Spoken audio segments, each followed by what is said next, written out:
Hello and welcome back from the break. The Real Meal Revolution with Dr. Tim Noakes.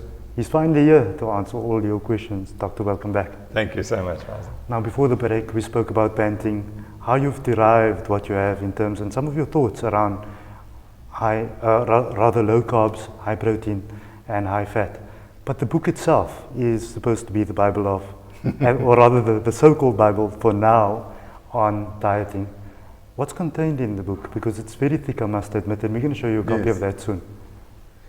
Well, the book was the idea of John O'Proudfoot, who's a so-called adventure chef. And he discovered that he became a much better athlete if he ate a lot of fat in his diet. And he discovered he's insulin resistant like myself. And he came to me and said, we want to put together this recipe book. Would you write the introduction? And I started writing. I realized I had to put some science together. So I put a couple of pages, quite a lot of pages at the back, which contains the science of why the high-fat diet is healthy and beneficial and why the low-carbohydrate diet is not proven to be beneficial. So that is the end of it. But the key to the book is the beautiful pictures of food. And I can see that, yes. And when you see that, people say, but you mean I can get thin eating that food? And that's the whole point. So we made food sexy and its preparation sexy, and the food is just so good. And then here's the key. The key is the green list, because this is the list that allows you to eat anything from this list. And if you stick to that list, you will be incredibly healthy. I can see the list from here. I must admit I see butter and those kind of things. Yeah. And generally, I know watching Oprah all the years and Dr. Oz and Dr. Phil and all the talk shows, if I were to take out all the things from my diet that they said we should not eat, there would be nothing left to eat. Exactly. The only thing that they said we cannot, I think the only thing that's left to eat is cat food and dog food, according to them. I must be honest with you. Throughout the years, they've eliminated everything and anything. Right. And that list must be the Antichrist for them. Yeah, you see, it's scaremongering science coming from Harvard, looking at these studies, and they look for what they want to look for. That's the problem. I mean, how can you possibly prove that someone who ate butter 30 years ago or for 30 years, that's caused them to have a heart attack? It's impossible. And then you've got to decide what is it in butter that's causing the problem. So what was the defining moment when you decided, you knew all this info, you have been researching for many years, and you've been in the field for ages. What was that defining moment that says, I've got to put this together now and go out with this in the public space, knowing that going out in the public space might get you some flack coming your way? The defining moment was in 6 weeks, I dropped my running time by 40 minutes on my longest run. And that was, for me, I said, that's unbelievable. 40 minutes? 40 minutes in 6 weeks. It was astonishing. So clearly what I'd been doing, the so-called healthy diet, had poisoned my body in some way, which I still don't know how it did it. And I suddenly went back to running the pace I was 20 years before. And that's how I judge my health, is how I'm running. What's your thoughts about diets that prescribe 6 meals a day, the big portion, the small portion approach? That's all garbage, because you only eat when you're hungry. That's the key. If you want to control your weight. So your body's telling you when it needs something. Do you go and tell, sorry, not you, but do we have dietitians out there telling Mr. Lion, okay, you ate a buffalo today, tomorrow you must have an impala? No, actually. No, of course. The lion eats its full, then it goes to sleep for 3 days if it's eaten a buffalo, and it wakes up and says, I'm hungry, and it goes and hunts. And that's exactly how we're designed. We are creatures. We're not any different from that lion. And you must eat in response to what your body tells you. What's happened is the apostat, which is the controller in the brain which tells us when to eat, has been hijacked by the industrial diet. And particularly the carbohydrates and the sugar, and they make you hungry every 3 hours, which is addictive eating. So if you are eating every 3 hours, you have an addictive eating behavior, and it's impossible to lose weight that way. You have to stop eating addictively, and you've got to get it back to the brain controlling it when you're hungry. And that is eating every 8 to 12 hours. And when I say that, people get very angry, but that's the biology. And once we can get you to eat enough fat that your hunger goes away so that you can go for 8 or 24 hours without eating, you're back in healthy. That's the way it should be. Is there any adverse reactions to eating fat or results from a long-term point of view? No, that's never been shown. You see, they've spent more than $3 billion US. Let's get that right. $3 billion US on 3 major trials the Women's Health Initiative, the World Health Organization study, and the Mr. Fit trial. Over $3 billion. They got people to reduce their fat intake in their diets for periods of up to 10 years. Guess what happened? Nothing.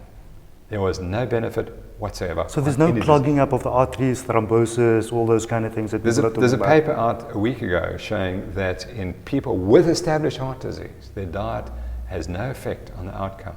And those eating high-fat diets do no worse. I think they do better. You see, the problem is cholesterol is not the cause of the problem. It's insulin and inflammation. And we don't understand what causes inflammation, but it's linked to carbohydrates in some way. You also don't guarantee that people going onto your diet is going to lose weight. Why do nor do I guarantee they're not going to have a heart attack. Because the heart attack is a complex disease. But diabetes is much simpler. And on this diet, if you start before you have diabetes, you're not going to get diabetes. And if you start when you have diabetes, there's a possibility that you might reverse in a few people. And we've got those cases. And I'm so proud to tell you that this very morning, this paper is published. And this is by a man who I debated 2 years ago and told him he needed to understand the literature better. And the title of the article is The Nutrition Revolution, the end of the high carbohydrate era for diabetes prevention and management. That's it. Now this comes from the Joslin Clinic, which is the most famous center for diabetes management in the entire world. So here is the head of the obesity clinical program at the Joslin Diabetes Center saying, guys, we got it all wrong. And he finishes up by saying, unfortunately, many physicians and dietitians across the nation are still recommending high carbohydrate intakes for patients with diabetes, a recommendation that may harm their patients more than benefit them. So he's kind of sliding to your side of the scale. Absolutely. And so it's not even sliding. It's going to be a tsunami. And one of the things that's driving the tsunami is the conference that we're having in Cape Town on the low carbohydrate conference. We've got 15 of the world authorities in Cape Town from February the 19th to the 22nd. And there's a tsunami of information coming to Cape Town. And the doctors are going to go there and say, they're going to go there with sort of skepticism. By the end, they're going to say, why wasn't I taught this at medical school? And once we get that message out, then we're going to change. The fact that your book is called The Real Meal Revolution, you're quite a revolutionary yourself, coming up with this and deciding to take this in the public space. How have you received that personally? Do you feel that, what have I done? I've just started an argument, or have you become an advocate for all of this now? I think you have to look back at my career. And my career, I wrote a book about it called Challenging Beliefs. And you'll see that I've been challenging ideas which I don't think are right for a long time. If I was in the chair in 1980, the question you would be asking me is, Dr. Noakes, you've said that rugby neck injuries shouldn't be happening, and Dr. Craven is telling us that you're talking nonsense. And he's told the public that Noakes doesn't know what he's talking about. Today, 35 years later, rugby in South Africa has the best controls and the best management of injuries. That wouldn't have happened if I, in 1980, hadn't taken the nation forward and said, you've got to ask questions about neck injuries. And I took on a company called PepsiCo, which you'll know is quite a large company. And I proved they were completely wrong in the way they were marketing one of their products, a sports drink. And that their advice was leading to serious ill health, a new condition never described before. And eventually, I proved I was right. And I will be right on this one. And this article, it just shows, it shows that. And on Sky News today, there it is. We should never have gone the low-fat route. I'm happy about one thing, that I've met the man that 200 years from now, his face will be up there in some old painting that says, here's the man that changed the world and the health of the world. Yeah. Something interesting was mentioned on Hello Doctor, I think. And that was that there was this introduction of carbohydrates, and the world health situation dropped dramatically. Yeah. And I think I've read that on your website too. Yeah. In conclusion, that's what you've been talking about all the time. Just a final piece of advice to people that's wanting to get into your diet and to start with your diet. Okay, well, let's make again the point that it's for insulin-resistant diabetes, obesity. I think it's also probably for people with cancer and dementia, prevention of dementia. So and that's prevention thereof. Yeah, and prevention thereof. But that's all of us then. It is essentially all of us, yeah. And I think that we have to start with our children, and we mustn't introduce them to sugary foods from a young age.